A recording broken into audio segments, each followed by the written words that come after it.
Considered to be one of the greatest rappers alive and possibly one of the greatest rappers of all time, Dwayne Michael Carter Jr., better known by his stage name Lil Wayne, is a diamond-toothed multi-millionaire, undisputed hip-hop champion who entered the rap game at the tender age of 9. He's won 4 Grammy Awards and sold millions of records worldwide. His lived experience is unlike no other. Serving time in one of New York's toughest penitentiaries, Rikers Island, and surviving a self-inflicted gunshot wound at age 12. He's a lyricist like no other. With hit songs such as Lollipop, Mrs. Officer, and A Millie. Doing the buck in the latest drop. I got stopped by a lady cop. She got me thinking I could date a cop. Cause her uniform pants were so tight. She read me my rights. She put me in a call. She cut off all the lights. She said I have the right to remain silent. Now I gotta holler, sounding like a siren. Talking about yeah, yeah, yeah. And I know she. No other rapper takes so much pride in their rhyming, and his wordplay can be thrilling. She let me call her collect. But if she get greedy, I'ma stall for the debt. I got my top down. It's upset. I've been fucking the world. Nigga, I ain't come yet. You fuck with me wrong, I knock your head off your neck. The flight too long, I got a bed on the jet. The guns are drawn and I ain't talking about a sketch. I play these niggas with a reality check. With an incredibly recognizable voice straight out of the Southern Delta, Lil Wayne is universally recognized worldwide as one of the most prolific artists. His playful wordplay and often radio-friendly songs have elevated him to heights unimaginable to the average person. Lil Wayne's one of my favorite artists because I think he's one of the most gifted rappers of our time. A wildly inventive and revolutionary rapper, the breadth of his work is astonishing, ranging from hip-hop to rock and roll. He invented the term bling bling at the age of 17 and has been name-dropped more than once by President Obama. I think he's one of the most gifted rappers of our time. With a whole generation raised around his unique sound, the modern wave of hip-hop music undoubtedly holds some relation to his original sound.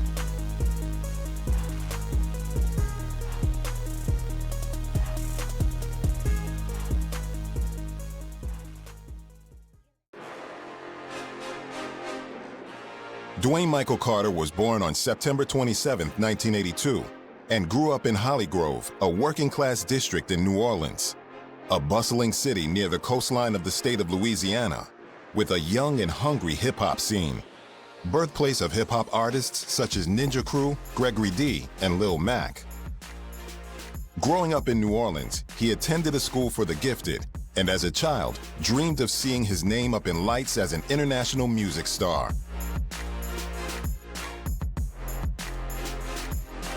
Even at the age of 9, he showed remarkable initiative by hanging out at the local offices of a rap record label called Cash Money. While other kids his age were interested in playing with toys and watching cartoons, young Lil Wayne was focusing on surrounding himself with role models who could teach him to reach his full potential. I think he was about 8 or 9. His mother was friends with this guy named Brian Williams, who is the head of Cash Money Records. He raps under the name Baby or Birdman. And Lil Wayne wanted to start rapping, so he started calling Brian Williams at home and leaving messages on his answering machine saying, "I want to be a rapper." And he got a deal. I think he was maybe 11 when he got signed. Birdman, a local rapper and executive at his record label Cash Money Records, was just the role model needed for Dwayne to reach his potential.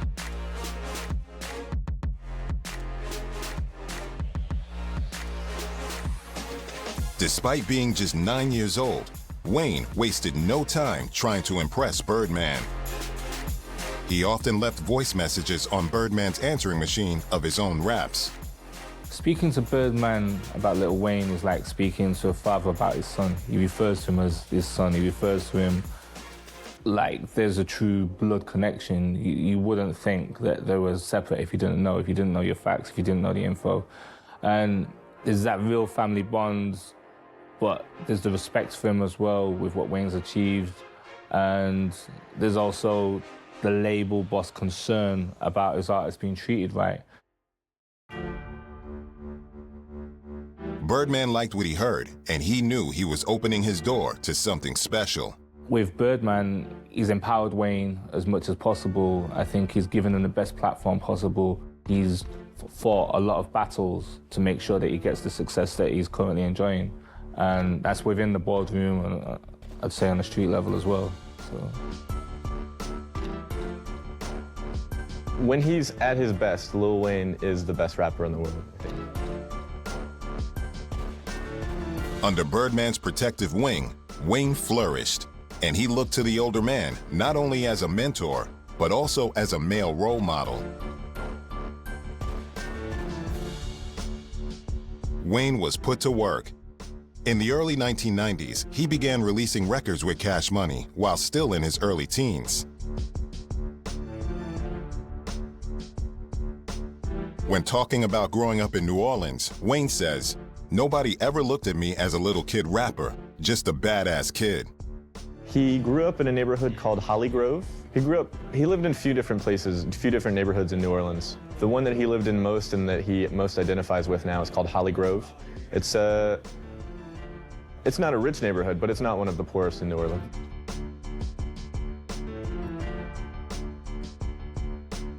His biological father was never around. I don't think he ever met him. Lil Wayne basically had a series of father figures apart from his biological father. He had a stepfather for a little while who was then killed, then eventually sort of adopted Brian Williams as his father figure. The badass kid continued to morph into a major talent, and in 1997, his career path took a major swerve when Birdman formed Hot Boys with fellow rappers Juvenile, BG, and Turk. Lil Wayne's background, it pretty much, Lil Wayne, as we know him as the artist, kind of started when Birdman picked him up. He kind of informally adopted him, he brought him into his home, he helped him, educated him about the business, he nurtured him as an artist, and Wayne was surrounded by other artists that were already starting to be successful in their own right within the Cash Money labels, people like Juvenile, BG, Turk, and other artists. And I think he's probably learned by everybody else's mistakes. You know, at the age of 13, when you're in a negative environment, you've got a negative situation, and your parents aren't there for you for whatever reason. And I think when someone like Birdman comes along, who is one of the most astute business people you will ever meet, only good can come out of that. But you're still not going to be able to escape the demons that you've faced in that 13 years of growing up. A lot of that's reflected in his music as well, and I think with a lot of the environment that he's seen growing up, you know, just because you sign with Birdman and a Cash Money click doesn't mean to say that you got it easy, doesn't mean to say that straight, you wall of success. You know, they had to work for it, they had to earn the success, and they've all come from the gutter, basically, in New Orleans. You know, the projects that they've all come from individually, inhumane environments. So they've transcended all of that, they turned tragedy to triumph, and it's reflected in his music. Hot Boys' first single, Get It How You Live It, became a smash hit. And 2 years later, they set the hip-hop world alight with the launch of their innovative album, Guerrilla Warfare. It was around this time that Lil Wayne coined the phrase, bling bling, meaning light bouncing off precious jewels or gems. It's an expression that's made its way into the English dictionary, an example of how Lil Wayne's influence stretches across the globe. Back in the day, you know, everyone was saying bling bling. Everyone was saying bling. If you got bling, who's got bling? 1997 proved to be something of a bling bling year in its own right for young Wayne. It was a year that changed his life forever, and incredibly, he was still only 15 years old. Buoyed by the success of Guerrilla Warfare, Lil Wayne released his first solo album in 1999, featuring Juvenile and Big G. The album's title was The Block Is Hot.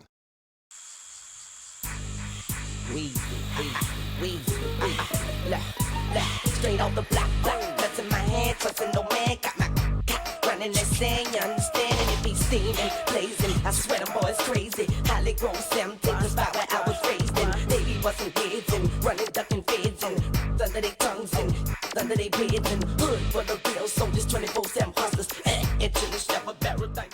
Jules, real quick, what else is happening with Cash Money? I know you're putting a lot of people on right now. I mean, right now the block is hot. Lil Wayne shit about to drop.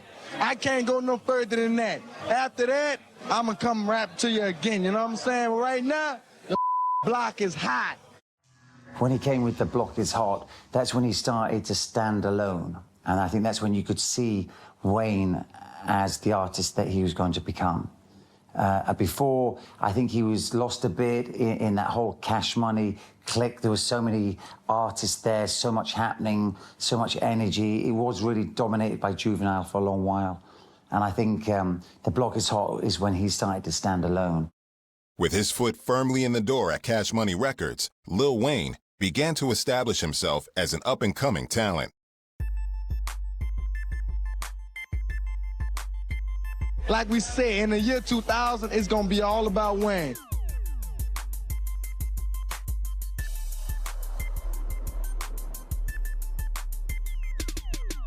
And this a little nigga saying something about a little nigga. Look at this little nigga. The block is hot, man. Next week? Next week I'll be 15. The block is hot, man. As well as early musical success, Lil Wayne had an early taste of parenthood when he was just 15.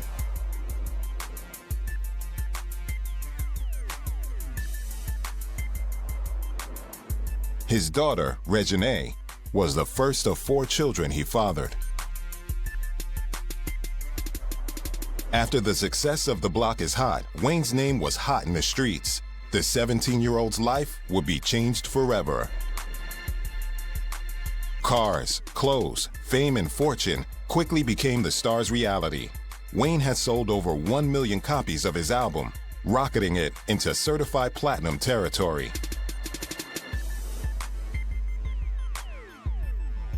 This album ensured his future.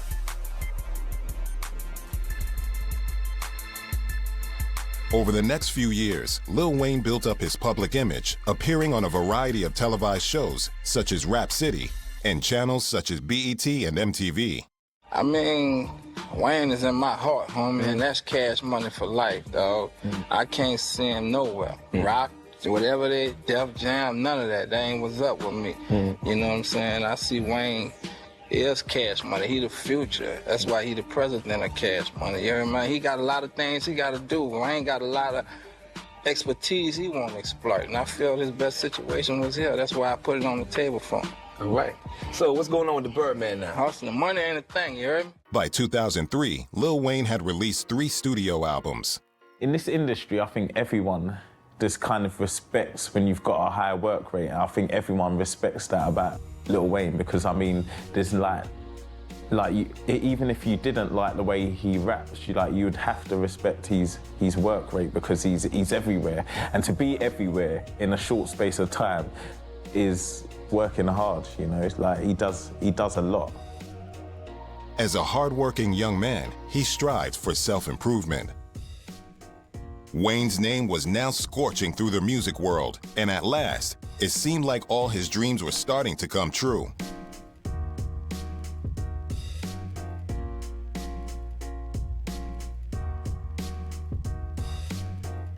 Wayne carefully cultivated his image, covering himself in colorful tattoos and undergoing major dental surgery, which resulted in a mouthful of diamonds and gold. He physically has diamonds implanted in his teeth. They're not, it's not like they're just stuck on there like fake dentures or something. They are like, they're in there. They're implanted pretty good. Lil Wayne's got tats on his face, all on his body, and his dreads. People do just want to look like Wayne. I mean, you know, I don't know if Wayne's image was a conscious kind of creation. I think it's something that evolved over time. I do think that, you know, if you look at, you know, if you do study rappers, that's the one thing that separates maybe a major label rapper and like a huge sensation from an underground rapper. When you become this, to become this big sensation, you either need to have this, you know, larger than life image. There were sort of a few lanes that you could go in. You know, you could be like the gangster, or you could be the mogul like Jay-Z. But Wayne sort of created this new personality where he could just be kind of a weird freak, which, you know, he would be the first to say about himself. he opened that up to a lot of rappers who followed him since then. Grilled teeth, diamonds in his mouth. He's really got an image of like a rapper that doesn't care about normal society looks. He can just do himself. We asked him, why did you cover up a tattoo tear that he had on his face? I couldn't say if he actually thinks of himself as a gangster, but he's definitely perceived as a gangster, you know, like he's, I think that's all a play on image, really. I think it's not so much about his line of music. I think he is, I think that's just Lil Wayne. I think he loves being I mean, he has hundreds of tattoos. I think he likes to be outrageous, and that, you know, the teeth and the tattoos and everything gives him this sort of over-the-top image, which he likes. And I think he would probably be doing that even if he weren't a rapper. Like, I think that's just who he is, kind of larger than life. And yeah, I think it works for him. I think he definitely owns that. Lil Wayne's unusual and uninhibited performances have made his stage shows the stuff of hip-hop legend. His artistic integrity and his eccentric Southern swag have made him one of the hottest hip-hop artists on the planet. And I think with Wayne, he's spontaneous, and that's it. He's probably one of the most spontaneous artists you will ever meet. And in 2004, Wayne released The Carter.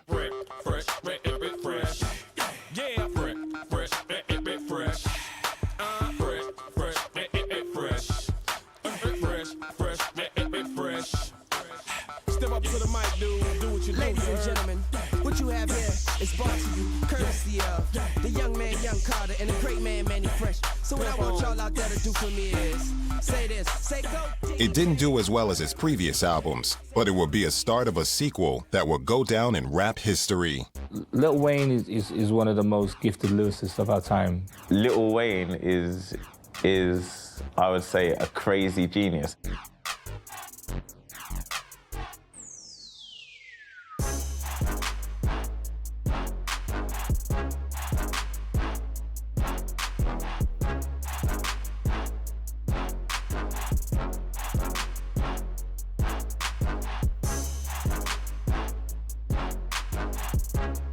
There were sort of a few lanes that you could go in. You know, you could be like the gangster, or you could be the mogul like Jay-Z. But Wayne sort of created this new personality where you could just be kind of a weird freak, which, you know, he would be the first to say about himself. It didn't do as well as his previous albums, but it will be a start of a sequel that will go down in rap history.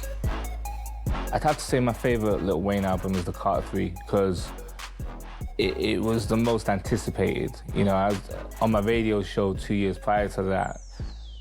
Every week, it was the build-up to that album. Every week, people wanted to hear more and more. He was doing freestyles, he was doing cameos in other people's tracks. The Carter 3 is, I believe, so far his best record.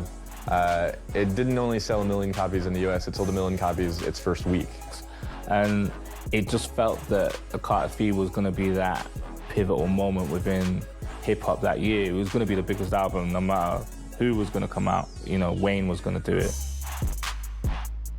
And even Eminem acknowledged that on his recent album when he was talking about he was jealous of all the success that Wayne was getting and everything. It's just the variety in the album, the variety of tracks. You know, the track like Dr. Carter, again, it shows his like real lyrical ability to be able to put the metaphors and to put everything together, and talking about what it takes to be a rapper is very, very detailed. I would say like he's great with words, you know, like he knows how to play on words. He uses like puns and metaphors and, you know, similes, and he's just good at what he does. He knows what he's doing, you know, he's really smart, you know, really smart.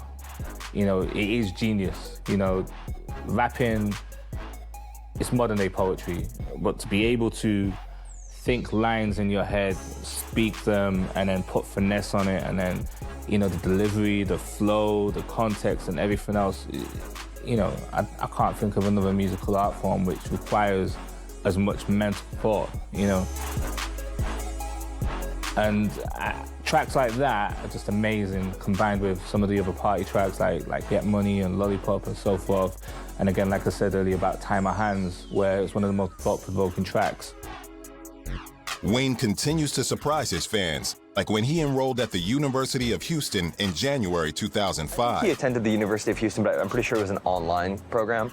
And I also have learned that when you get to that kind of position, whether it's in the music industry or film or television, you invariably have a certain degree of intellect. And I think a lot of people kind of try to denigrate rappers by saying, oh, they're not really stupid. And it is a kind of almost a form of coded racism. Despite earning high grades, not surprisingly, he dropped out due to his conflicting work schedule. By now, he was arguably the world's hardest working rapper and keen to get more involved in the world of R&B. I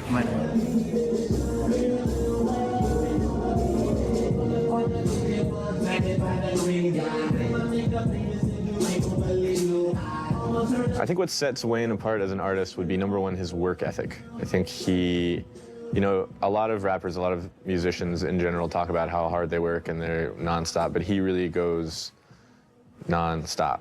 Back in the day, Jay-Z's kind of work rate was the same as his. There were songs out on the street like nearly every 2 months. He says it himself all the time. He wants to be the best, and he's a workaholic.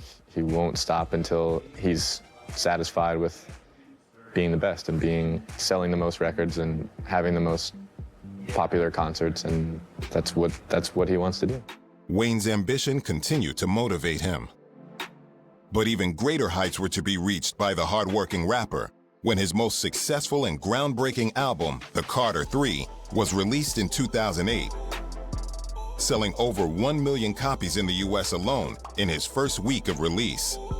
A lot of artists, I think, take a quantum leap. There's a point where you can kind of go, before this, they were good, and then after this, they kind of became great. You know, the defining moment of Wayne, which separated Wayne from, you know, a great artist into the greatest, was the Carter III.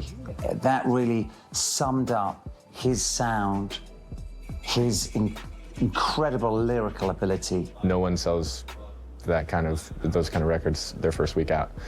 So it was a phenomenal success. It was a huge smash. The way he set up the record was really good. He had his song "A Milli," which was sort of there was no chorus on it. It was straight rapping. He was rapping very hard and tough. It was sort of for the streets.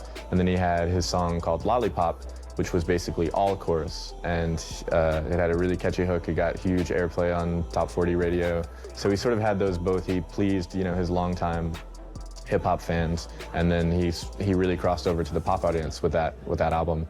Records like "A Milli," like the furiousness and like the energy, he was like just a beast on there. Just a beast. Millionaire, I'm a young money millionaire. Somebody Nigerian, and my criteria compared to your courage is unfair. I'm a venereal disease, like a menstrual, bleed through the pit. I can't imagine, you know, Universal hearing "A Milli" and being like, oh, that's gonna be a huge hit, but it was able to kind of take hold and become this underground hit. Again, it shows his like real lyrical ability to be able to put the metaphors and to put everything together, and talking about what it takes to be a rapper is very, very detailed. You know, it is genius.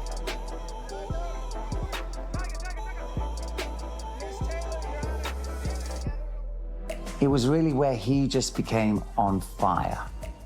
It's really where he like took lyrics to a different level, saying some of the flyest stuff you'll ever hear on any rap record in your life.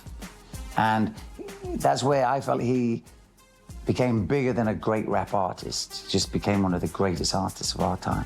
The summer of, I think it was 08, I think when Carter III came out, you know, you couldn't go anywhere without hearing it, you know, reverberating like heavy bass from car speakers. Even a song like "Lollipop," which is kind of a bass sort of grab for like pop stardom.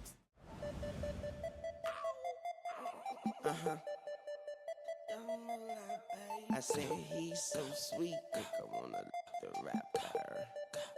So I let it say I'm like a lollipop. She said I'm like a lollipop. She said I'm like a lollipop. She said I'm like a lollipop. By selling over 1 million albums in a week, Wayne had become a rap superstar.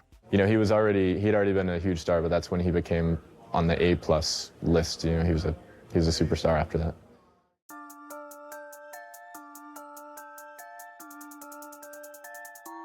It confirmed Lil Wayne as one of the most successful hip-hop performers in the world. Wayne won the Grammy Award that year for Best Rap Album with the Carter 3. But winning Grammys wasn't enough for Wayne. Following in the footsteps of his old mentor, Birdman, he went on to launch his own label, Young Money.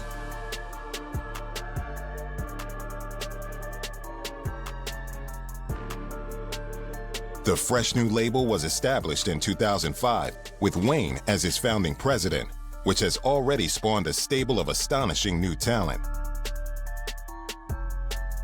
As a fresh new label associated with Cash Money Records, Young Money collaborated on a joint album titled We Are Young Money as an attempt to establish themselves and introduce the new talent to the masses. The compilation album featured Lil Wayne, Gutta Gutta, Jay Mills, Mac Main, Drake, Tyga, T Streets, Short Dog, Chanel, Nicki Minaj, Lil Twist, and Lil Chucky. It also featured guest appearances from Birdman, Lloyd, and Atlanta rapper Gucci Mane.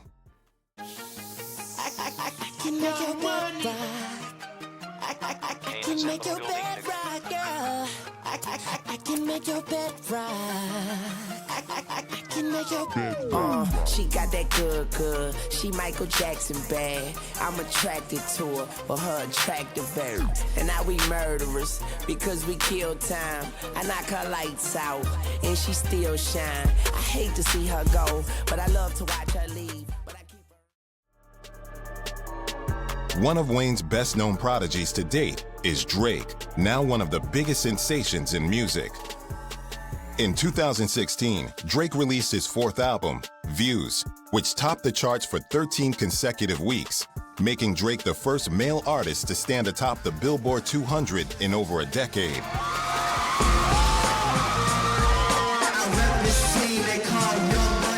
Just like Wayne, Drake started young. He was once an underground hit, releasing albums alongside his acting career, while being a cast member on the Canadian TV show Degrassi, The Next Generation. However, with the guidance of Young Money Entertainment, he has become a household name. How are you guys? Now, you are the gangster killer. Yes, apparently that was my title. Yeah, I know. It's great. You know, I think this year hip hop took like a different turn. You know, with myself and Wale and Kid Cudi. It's a certain brand of like genuine, authentic, I guess intelligent music. I think that Kanye opened the door for. So you know, it's great to be in that group, and I'm honored. You know, that I got to put on a suit and come out and have some fun. It's great. Drake has been consistent with hit after hit, gaining major popularity with the release of his single, The Motto, which featured Lil Wayne and fellow Young Money artist, Tyga. Now she want a photo, you already know though. You only live once, that's the motto, nigga. YOLO, and we bout it every day, every day, every day. Like we sitting on the bench, nigga, we don't really play every day, every day. Fuck what anybody say, can't see him cause the money in the way. Real nigga, what's up? One time, fuck one time. I'm calling niggas out like the umpire. 7 grams in the blunt, almost drowned in the pussy, so I swam to her butt. It's east side, we in this bitch. Young Money has elevated several talented young artists. Nicki Minaj and Tyga are still hot in the industry. They are two very prominent artists in modern hip-hop music. And just like his old mentor, Birdman, Lil Wayne has stepped up to his new role as label boss. The latest addition to Wayne's stable of talent is UK hip-hop artist Jay Sean. Well, I'm part of Cash Money, so I'm signed to the label, and of course 2 of my boys were up there on stage today, Lil Wayne and Drake. So it was just so nice to be able to watch them tear up the stage. And I just came here, you know, as a fan of music myself. It's just been incredible to be around such superstars, and I continue to get inspired by them when I watch them on stage, you know? Young Money is Wayne's label, and I think the artists coming out of Young Money are gonna dominate hip-hop for the next 10 years. The sound, the style, and them as artists. Those artists have so much energy, have so much passionate fans, have such a relationship with their fans, are making some of their most creative music. It was only a matter of time before some of the world's biggest stars were queuing up to collaborate with the Young Money family.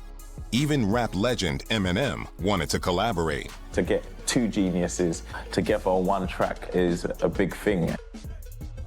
If Wayne is feeling a song, he'll jump on it just because he loves that song and wants to be part of a great song. You know, he's not in this as a businessman. He's just, as an artist, believing in the music. And the music, I think, is his spirit, is his soul. And I think he just lays that open and bears that.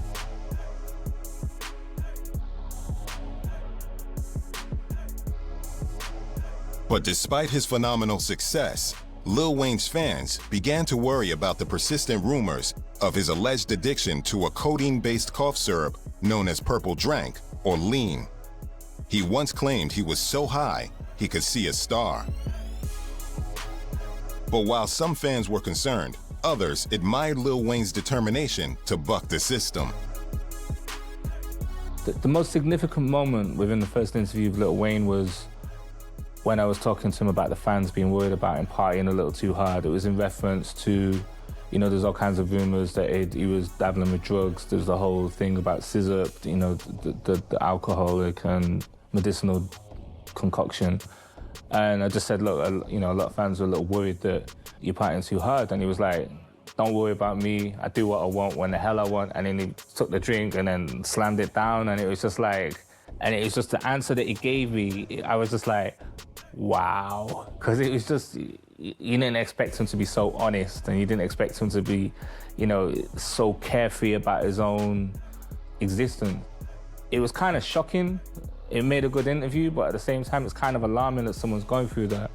And, you know, most great rock and roll artists have had them problems, you know, that as bad as they are, it also helps them become an amazing artist. So that question and that answer was kind of a very impactful moment, I think, for Wayne across the board. You know, everybody who saw it online, everybody who saw that was like shocked, you know.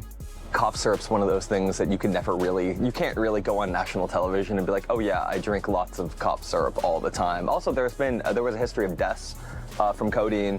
A lot of Houston rappers, rapper Big Mo died prematurely. A famous Houston producer and DJ Screw died and Pimp C of UGK died of a sleep apnea caused by, you know, he'd taken too much codeine and cough syrup that night.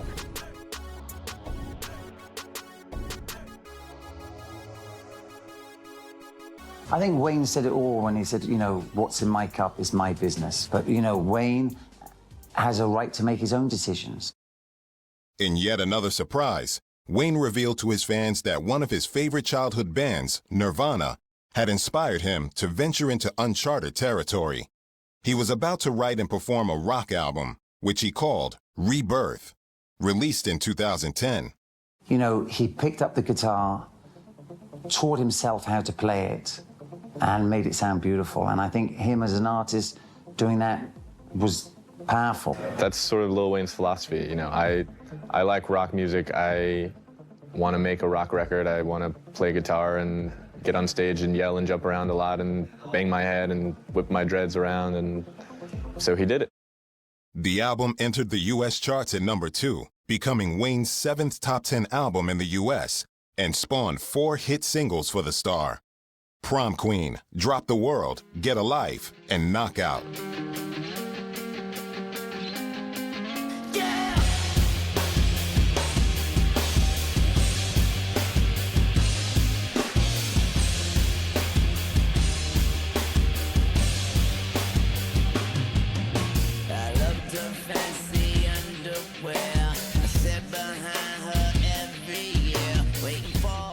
As well as allegations of drug taking, Wayne hasn't always found it easy to shake off his Southern gangster habits, even with his new rock star image.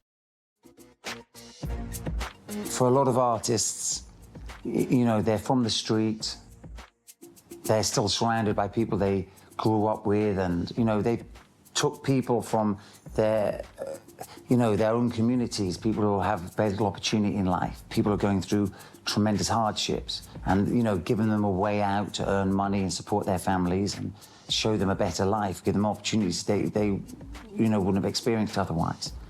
and some of that hood stuff still surrounds you. Wayne's gangster lifestyle finally caught up with him when he was arrested for possession of a handgun after a gig in New York City.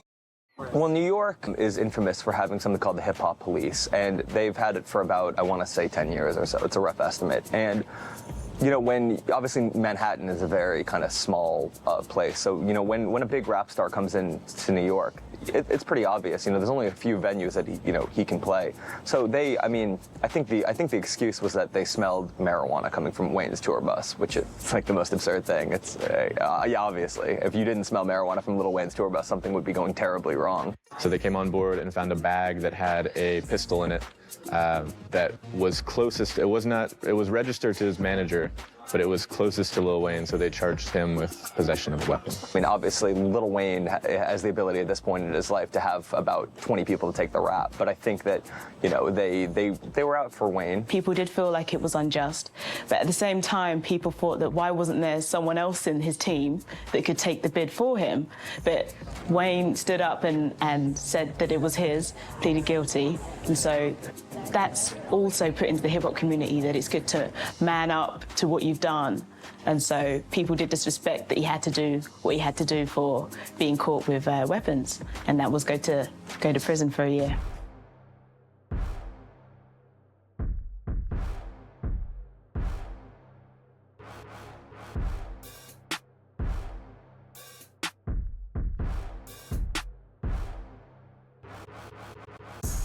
Rikers Island is one of the toughest prisons in the world.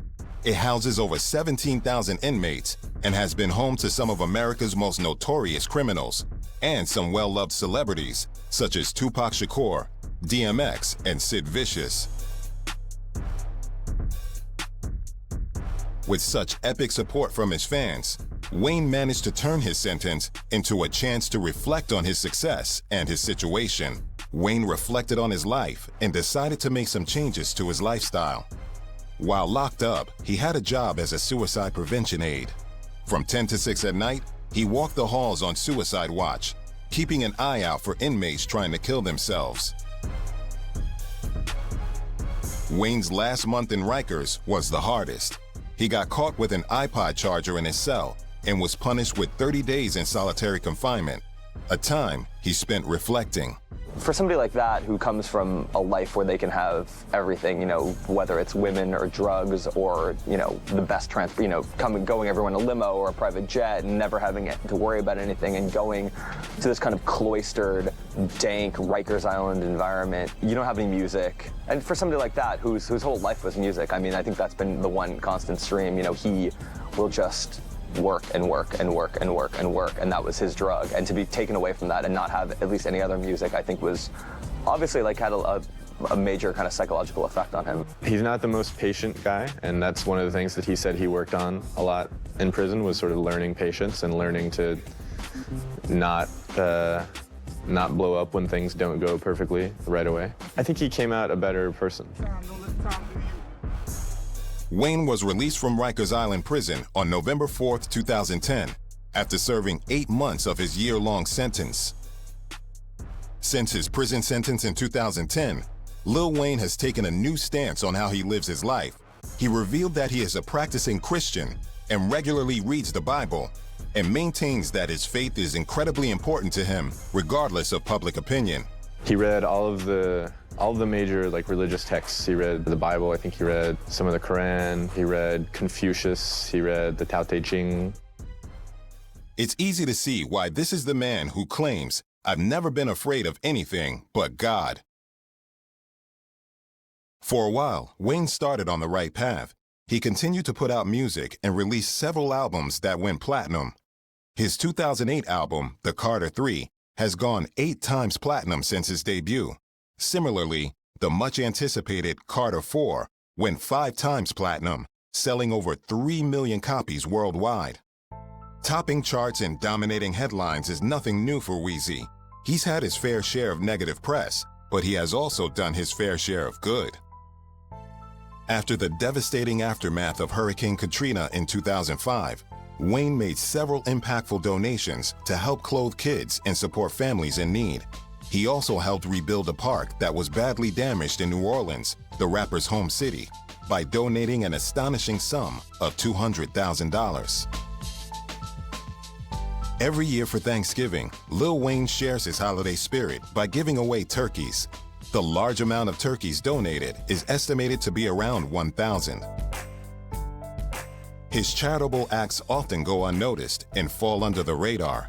However, he made headlines after opening a skate park in 2012 to encourage kids in the city to learn something new: skateboarding. The park was built in collaboration with the drinks brand Mountain Dew as a way to bring life back to the badly damaged city.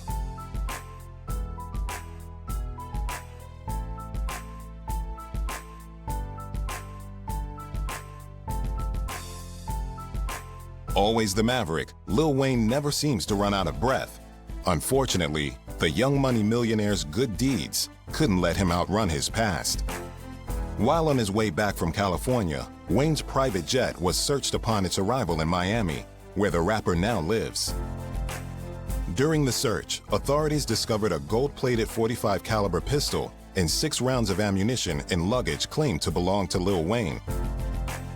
But what did the father of 4 have to say about the discovery? Wayne told investigators that the gun was a Father's Day gift in a plea to help his case.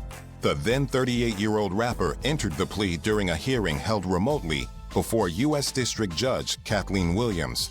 The remote hearing was a direct result of the 2020 COVID-19 pandemic. Wayne pleaded guilty to all charges. The charges brought against him carry a hefty maximum 10-year federal prison sentence, as he had a previous conviction related to gun charges back in 2010. Unfortunately for him, as a convicted felon, he is not lawfully allowed to possess a firearm, regardless if it were a Father's Day gift or not. He was able to avoid jail time by paying his $250,000 bail. However, he was effectively a prisoner of the state and had to forfeit his passport. Wayne has had a rocky history with guns. In 1994, when Wayne was just 12 years old, he shot himself in the chest with a revolver. For a while, Wayne claimed it was an accident as a result of him messing around, but he has recently revealed that it was a suicide attempt. Wayne's mother had requested that he should give up rapping. This came after she found out he had been lying to her about his school timetable. Wayne had 2 half-days during the week, but had only informed his mother of 1. All the connections he had made at Cash Money were to be relinquished, and his life as an ordinary kid surrounded by poverty was to become his new reality. After pulling the trigger, the bullet missed his heart by only a few inches and sent Wayne onto his back. Fortunately for Wayne, he had dialed 911 before the incident took place. 12-year-old Wayne was scared, confused, and angry. When the police arrived at his front door, the officers immediately ran past his blood-soaked body to search the apartment. Fortunately, when Officer Robert Hubler arrived, he heard a faint cry for help. He ordered both officers to help him save Wayne's life. No ambulances were available for dispatch, so Hubler took it upon himself to transport Wayne to the hospital. Whatever he does, it's clear that the multi-talented Lil Wayne is here to stay. In 2020, during his downhill battle against the gun possession charge, Lil Wayne was issued a presidential pardon by President Donald Trump. Trump was nearing the end of his presidency, and with hours to spare, he issued 143 pardons and commutations. Despite being able to live a comfortable life, Wayne has continued to work on his craft. While working on his album titled The Carter 5, he announced the name of his next project.